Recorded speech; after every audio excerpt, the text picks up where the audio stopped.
Welcome to the Humanizing Work Mailbag, where we answer questions from the Humanizing Work community. If you've got a question you've been noodling on, email us at mailbag@humanizingwork, and we'll see if we've got a good answer for you. Today's question: how do you get useful feedback? Ooh, this is a good one. Asking for feedback is tricky.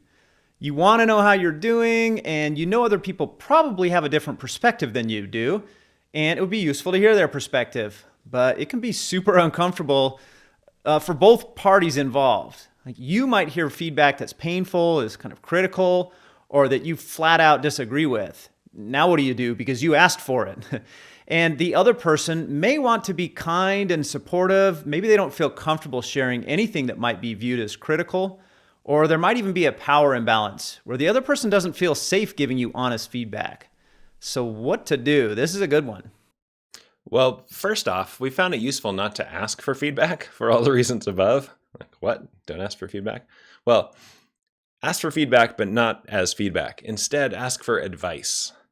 Advice doesn't carry the same heaviness of feedback in either direction. If somebody gives you advice that you disagree with, no problem. You don't have to take it. The other way around, we all pretty much love being asked for our advice, and it no longer has to be a criticism of the past, but it's future focused. It can feel like an honor to be asked for advice by a powerful person rather than a risk. Feedback can feel focused on the past, and it's about describing our opinion about how things are, whereas advice feels focused on the future and is about creating more options. Feedback feels reactive, and advice feels creative. And of course, you'll still get feedback when you ask for advice, but you can get into it in a more helpful direction. In February of this year, 2021, we had a great conversation with some friends of ours, Patrick Smith and Margot Greenlee, and they were working on a specific framework for entrepreneurs, artists, and other makers to present work in progress for feedback. And those conversations helped us to get clearer on the patterns we use when we're asking for feedback. We're excited to see where Patrick and Margot take their method and excited for the impact it can have. So thanks to Patrick and Margot for the awesome discussions around this. And through those discussions and several books that their method kind of is based on and that are very similar to other approaches we've used in the past, we did recognize that the best conversations around feedback went through 6 stages or steps, usually mostly in order. Now, if you're going to have a conversation where you're asking for feedback or advice, we find that this approach works really well. And if you're on the other side of that conversation, somebody asks you for feedback, you can use these same 6 steps to kind of guide the conversation in a way that's going to be super useful for both parties. Now, if you're asking for the feedback, you might choose to be really explicit. Hey, I'm going to ask you for feedback on this thing, and I'd love it if we could step through these 6 stages as we go through that feedback.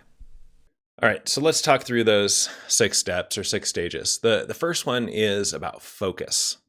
It's important to get clear on what specifically you want from this conversation. Sometimes when we ask for feedback, what we really want is encouragement. And that's okay. But if that's the case, tell the other person that. I want to show you something I'm working on, and I'm not sure how great it is. I'm not really looking for feedback yet at this point, but any words of encouragement, anything that you like about this or possibilities you see, that'd be really helpful. Give me some energy for the work right now. It's okay to ask for that. Now, if you really do want feedback, you might choose to reframe it as asking for advice, because as we said before, some people are uncomfortable doing anything that feels critical, and most of us like giving advice. So once you've confirmed that you do in fact want feedback, consider where you want the person giving you feedback to focus. You can share what would be most helpful for them to focus on. Are there burning questions you have? Do you want them to give you feedback on the whole thing you're working on or a specific part of it? Where do you have the least clarity and you could use some help? What's the most critical problem you're trying to solve? Sharing these things first primes them to see the right things in order to be most helpful for you, instead of just seeing whatever happens to come up. Okay, so that's step 1, focus the feedback. All right, and step 2 is to actually share the thing that you want feedback on. And this step is going to look a little bit different depending on the context.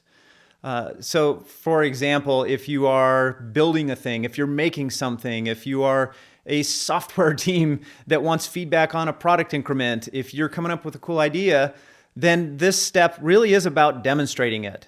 Show the thing you're working on.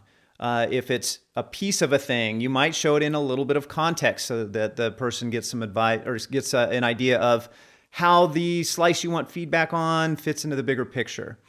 Now, if it's more like you want feedback on a behavior or a trait, a personality trait, then give the person a very specific example of how you've behaved in the past and maybe an example of a new behavior you're trying to develop, and ask the other person to share specific examples that they've noticed about your behavior. Either way, it's still about sharing the actual thing that you want feedback on. I will say at this point, kind of an aside, for people who are familiar with our work, we like the focus conversation method. And what we're doing here is getting something to observe together. So if you're thinking about, I don't know how to get feedback on this thing, say, what's observable? What's the data that we could surface so we're both talking about the same thing? All right, so that was step 2, sharing something, the object of the feedback. Step 3 is what we call the step of honoring the work, or honoring what's good about what we're seeing. So even if you're just looking to improve on something, I know I really like the theory of constraints kind of approach. Find the thing that's holding me back and fix it. Even then, it's really helpful to start with what's working well so far. So the person you're seeking feedback from, ask them what they found particularly valuable, unique, original, insightful, whatever adjective is useful there, about the thing that you're seeking feedback on. All right, the 4th step we call clarify. Here, we want to give the person a chance to get clarity before they jump to suggestions or advice. You might ask or say something like, hey, I'm interested in hearing your suggestions and advice, but first want to make sure we're on the same page here. Is there anything I can clarify about what problem I'm trying to solve, or what options I've considered, or other contributing factors of the context? That way the person can ask you some questions before they jump into giving advice. Step 5, get advice. Now it's time to ask for suggestions, but only if you're really ready to hear them. Now, start by clarifying that you really want to hear their specific opinions, ideas, advice about what to do next. Keep your ears wide open and your mouth largely shut for this portion. If you need to, you can ask the other person to clarify what they meant by anything they shared if you don't fully understand it, but be sure you're asking for clarity and not arguing with the feedback. You don't have to agree with the feedback for it to be useful. And then the 6th and last step in this approach is to reflect back what you heard. This is your chance to reinforce what was useful about the feedback or advice that you received, to share what has become clearer through the process for you, any insights you gained, any actions you plan to take, etc. But don't feel pressured to commit to implementing anything, any of the advice that you heard. If you're not sure about it, just thank them for the advice and focus on the parts that were useful.